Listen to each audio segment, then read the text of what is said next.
Hi guys, welcome to my YouTube channel. Today I have an interesting math challenge for you.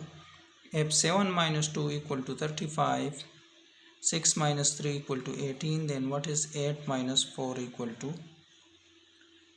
Drop your answer in the comment before watching the solution. Let's solve this. The solution is very easy. First minus second, then multiply by first digits.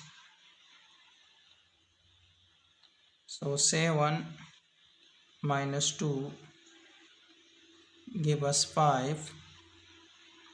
5 times 7 give us 35. Let's solve this. 6 minus 3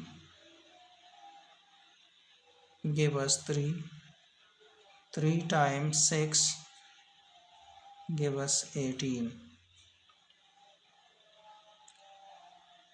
So what will be the answer to this?